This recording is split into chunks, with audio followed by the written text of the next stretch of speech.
Lightning. Today is Friday, April 7th, 2017. Please stand and join us in the Pledge of Allegiance in a moment of affection.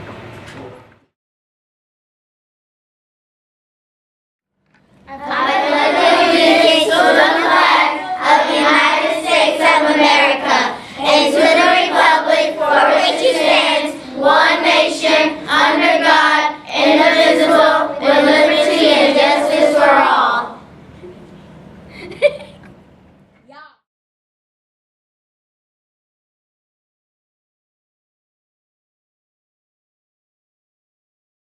My name is Caleb. And I am Jayla. And we are your HHTV anchors for today. We have a few announcements to help you prepare for your day. Our school's annual Pennies for Patients campaign is going on now through Thursday, April 20th. See how much changes you can find in your pockets, in the couch cushions, or walking down the sidewalk. Every penny counts. Our goal of this year is to raise $2,000, so we definitely need your help. We have a lot of fun things planned to help us meet our school-wide goal. This is just a reminder that our second iStep testing window begins on Monday, April 17th. We will be sending home grade level schedules next week. Please try to avoid scheduling any appointments during the testing window. We have several days of testing for each grade level, and this portion of the test will be taken online. Please mark your calendars for our El Fiesta night on April 12th from 5:30 to 7:30. There will be dinner, games, music, crafts, activities, and a presentation for family. The cost for dinner is $3. Today's lunch will be chicken nugget with a rolled turkey or a ham sandwich, fruit plate platter, stuffed salad. The sides are broccoli with cheese, fresh veggie tray. Today's weather will be partly sunny with a 1% chance of rain. We will have a high of 51 degrees and a low of 33 degrees. The wind speed will be 12 miles per hour going northwest. Good morning, everybody. I'd like to talk with you about the wonderful Family Engagement Night news session we have coming up. We start next week, and we wanted to ask the students that are here this morning, what's been your favorite part of Family Engagement Nights? Hanging out with friends and interviewing. Rick? Tap. What? Tell that again. Tell them what you've done. Tap. Was that a class? Yes. And who was your teacher? Miss Boyer. She did an awesome job, didn't she? Yes. Caleb, what's been your favorite part of Family Engagement? Tap. What about Tap was your favorite? The talent show tap. Oh, fantastic. Ethan, what was your favorite part of Family Engagement Nights? E-bash. Fantastic. And that was a class that was teaching you how to make your own video games. Yeah, we're hoping to get that back next year again. So why would you say other students and families should come to Family Engagement Nights? You can learn new things and it's great activities to do. Good. There's fun activities. Because they need to stop being lazy. And was the food any good? I never had it. You never had the food. Kenya? It's pretty good. All right. Ethan? To give something a try that you haven't tried before. Right, and so trying new things is a big part of this, and doing things as a family. We've added some new things on Monday nights. We're going to be doing an activity at the Fort Harrison. So think of family campfire night, family fishing, family hiking. We've got on Tuesday some new classes. We've got a class for fourth graders and up called The Art of Living Together. That's an art class, but you're also going to be talking about issues of bullying, of conflict resolution, some other hot conversations. We're going to be doing for second and third graders what's called Junior Achievement, our community, where you can talk about money, talk about jobs you could have in the future. We're working with the Indianapolis Urban League doing Read and Rise. That's for kindergartners to third graders. And Minion Monsters and Media is a spoken word class. Love for you to be a part of that. Learn about how to tell stories, your family stories. And then we're also doing urban gardening with Mrs. Burns. Love for you to come out, sign up, turn those green sheets in real soon. We look forward to seeing you on Tuesdays and Thursday nights.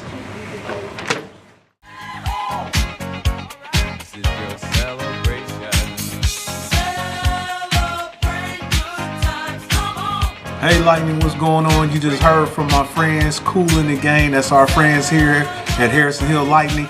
Every time you hear that song, let's celebrate. We're getting ready to celebrate because you know why? We have 8 classes that have earned the ZTP, Zero Tardy Party. I'm going to be getting with those classes real soon, letting you know what we're going to be doing, because we're going to do something special for you. But just because we said, hey, great job, and we're celebrating, doesn't mean you stop. You still got to be on time. You still got to get your clothes together. Put your socks with the socks, all right?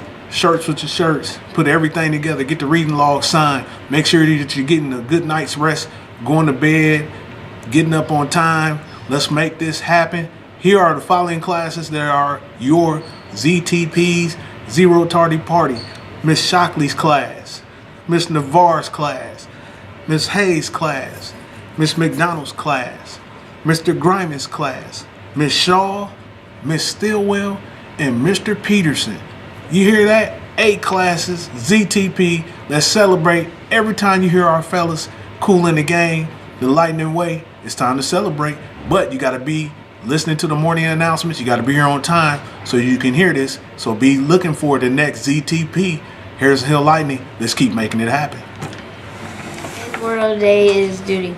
Duty means a moral or legal obligation, a responsibility. For example, it is the duty of every citizen to respect the law. April is National Poetry Month. Please enjoy poems from students and staff this month on HHTV. I'm Mrs. Hewitt, and I'm here to read you a poem about a dog. Now, as you all know, I have my doggie, Millie, and we all know and love her from the stories I share. So this is a very special poem about a dog. It's called Mother Doesn't Want a Dog by Judith Viorst. Mother doesn't want a dog. Mother says they smell and never sit when you say sit, or even when you yell. And when you come home late at night and there is ice and snow, you have to go back out because the dumb dog has to go. Mother doesn't want a dog. Mother says they shed and always let the strangers in and bark at friends instead, and do disgraceful things on rugs and track mud on the floor and flop upon your bed at night and snore their doggy snore. Mother doesn't want a dog. She's making a mistake, because more than a dog, I think she will not want this snake. Bored by I can't afford a skateboard. I can't afford an outboard. I can't afford a surfboard. All I can afford is a board. Good morning, Harrison Hill. This week we are going to discuss perspective taking. Perspective taking is the ability to see situations and events from the viewpoint of another person. When we practice perspective taking, we activate the wise leader of our brain, the prefrontal cortex. When we use perspective taking, we are better able to accept that our classmates may behave or think differently than ourselves, and are better able to find ways to get along with others. With practice, you will be able to talk about a problem and find creative solutions. Let's look at an example of perspective taking from the story of Dog Breath, the horrible trouble with halitosis. The story is about a family who owns a dog named Haley. Haley has terrible breath. The parents decide that something has to be done about Haley's breath or she must go. If we take the perspective of the parents, we can understand how Hallie's bad breath can cause problems when people come to visit the house. If we take the perspective of Hallie, we can understand that she is trying to be a friendly, nice dog by greeting others. When we look at the perspective of the children in the story, we can understand why they are working so hard to find a way to get rid of Hallie's bad breath so she can stay with the family. At the end of the story, Hallie ends up saving the family from 2 sneaky burglars with her terrible breath. How do you think the perspectives of the characters changed after Hallie saves them? Perspective taking, just like other mindful skills, takes practice. As we practice the skills, we begin to form pathways in our brain. For example, when we fold a piece of paper for the first time, it can be a little challenging.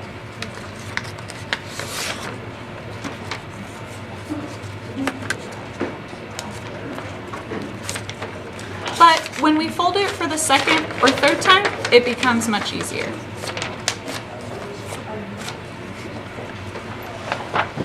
This week progressive muscle relaxation. For progressive muscle relaxation, we can do it standing up or sitting down. For progressive muscle relaxation, you will want to squeeze your legs together and Curl your toes. curl your toes. We're going to hold this for 5 seconds. Squeeze really hard. 5, 4, 3, 2, 1. Good. Now relax. For our next part of the brain break, we will put our shoulders and our stomach muscles together. Squeeze really hard. 5, 4, 3, 2, 1. Good. Relax. For the last part, we're going to do our arms. We're going to curl our arms up and squeeze our fingers like a big fist.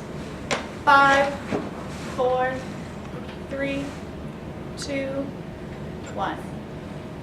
Relax. Great job.